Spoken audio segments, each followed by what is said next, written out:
Is the kid real? Did he die on the transport out of Vancouver, or was he never really there and just part of Shepards' psyche? Welcome back, Commander. In this video we'll have a look from the first perspective of the kid being real, and then from an inner child perspective. If this is your first time here, I've got a ton of Mass Effect videos on my channel, so be sure to check them out once you finish this one.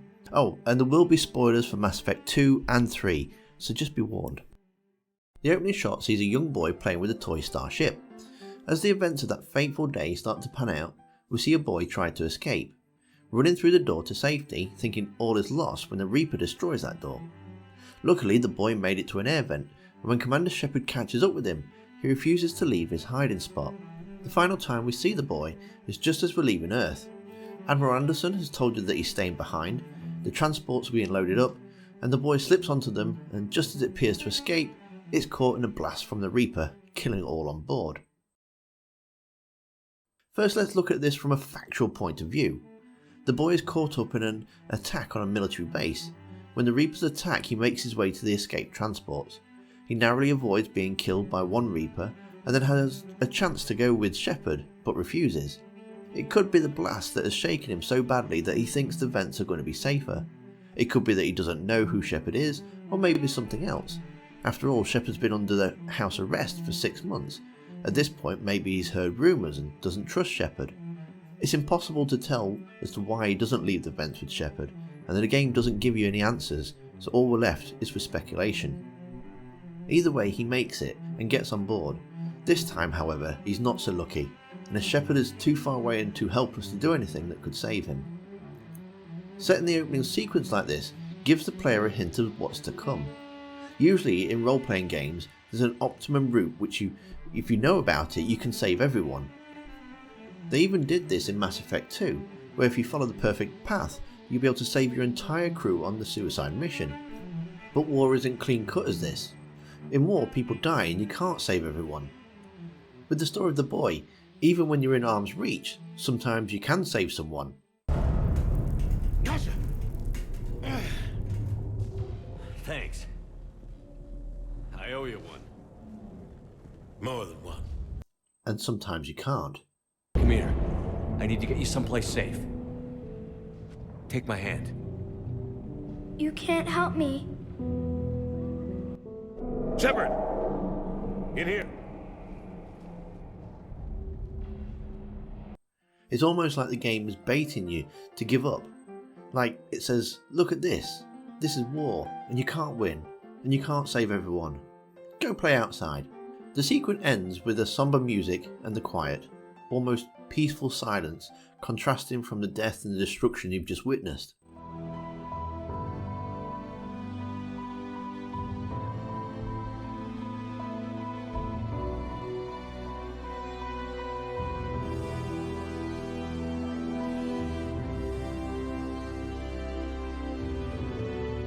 What do?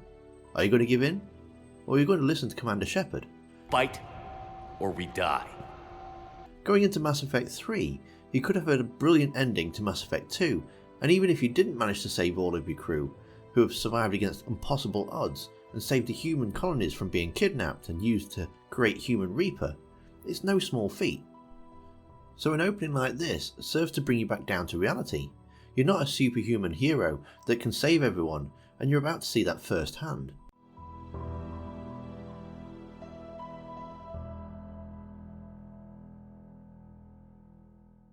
So do you think this is accurate of the kid?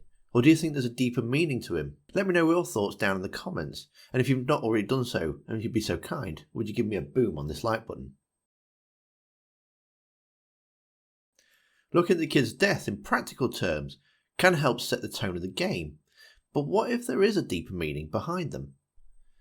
The indoctrination theory is a very detailed analysis of Shepard's descent into indoctrination.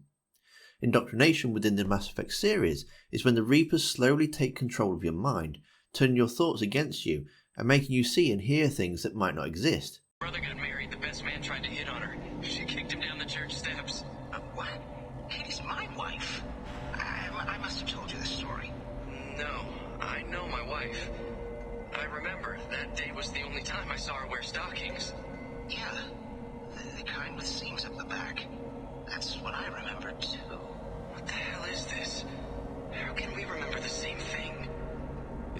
You carry out their will thinking it's your own idea, until they have full control of you and you're no longer the person you once were. Turn around. Now! You've taken them away from me. I will never see the Reaper's arrival. The kid's appearance formed part of a theory that he appears later in the game after his death in the form of dreams, when they're finally the Catalyst or the Star Child.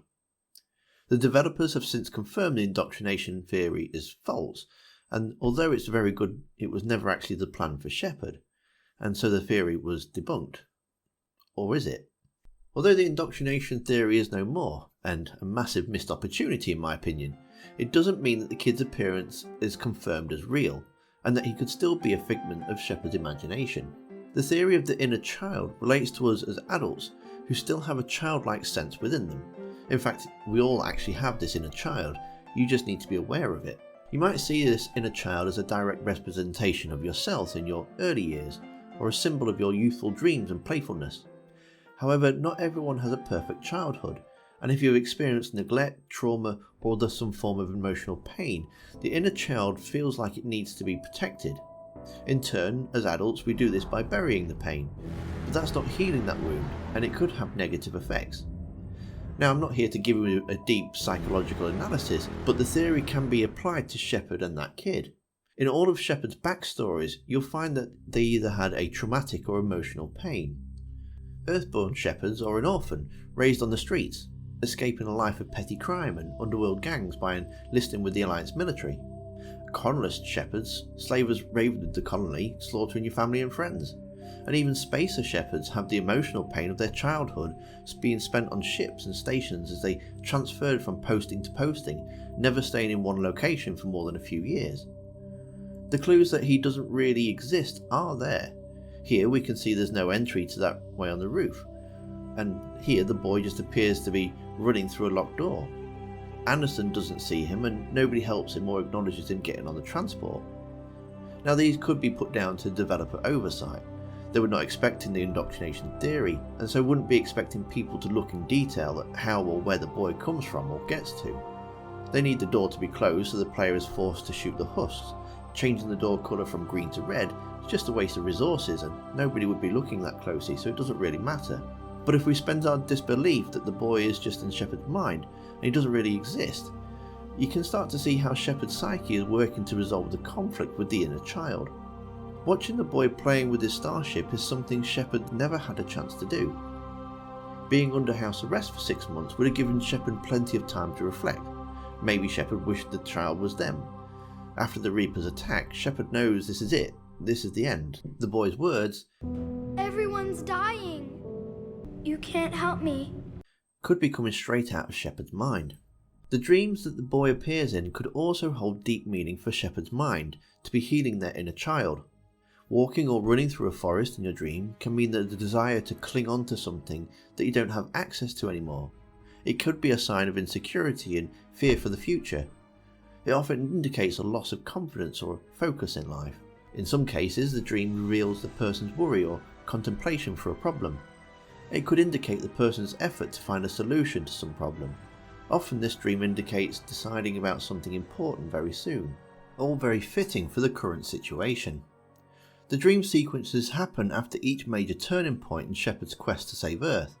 As the dreams progress, you start to see shadows. The CarefulSoul.com website states, while you sleep, those sides of you that remain dormant are given expression. All aspects are integrated and therefore fearful. Continue to seek authentic expression. When the dream conjures fear, you can certain its symbolism often clues your empowerment by integrating the elements associated with the shadow character. In many stories, the hero unmasks a frightening character and discovers an important aspect of themselves. Just as Luke Skywalker removes the head of Darth Vader to see it's his own face under the mask, it's Shepard's shadow, the hero the boy is running to, only for them to burn once he reaches them.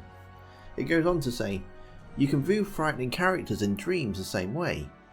The nightmare is actually a positive dream of how something powerful is seeking expression.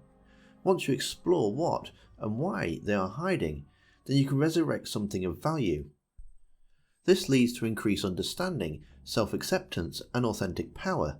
This is why the last dream Shepard is shown the reflection of themselves. Shepard understands he can't save everyone, and there may not be a way back for himself. A little bit of foreshadowing, so to speak. In order to make peace with your inner child, you need to have a conversation or open dialogue with them. To do this, it's best to put yourself in a peaceful place. Is this why Shepard takes the magic elevator up to the area where the boy appears for the final time? I like to think this whole sequence is just in Shepard's mind, and no matter what ending you choose, that is what the Crucible was intended to do, but that's going off in a bit of a tangent. As the battle continues on the outside, the Catalyst gives no explanation as to why he took the form of the boy, even when asked directly. Who are you? I am the Catalyst. Up to this point, Shepard has had a very tough life, and no matter what backstory you chose, there's always been pain. Chasing Seren, Shepard had to make decisions that resulted in loss of crew, being killed and resurrected, taking on a suicide mission and possibly recruiting more team members that won't survive, before finally seeing everything he's worked for come crashing down and having to try and get everyone to come and help. The conversation with the Catalyst is in effect Shepard piecing everything together, explaining to him that he understands that they did the best that they could to make the right decisions based on his experiences. In making peace with your inner child, you become clearer in this dialogue, take control or charge of who you are in the moment. This is the final moment peace has been made, and you make your choice, saving the galaxy, but sacrificing yourself. I've scoured the internet so you don't have to bring you 18 facts on the Elusive Man. To see it, just click the links on screen now. Big thanks to Nerdy Dude, the supporters, and you for watching. And I'll see you next time. Commander.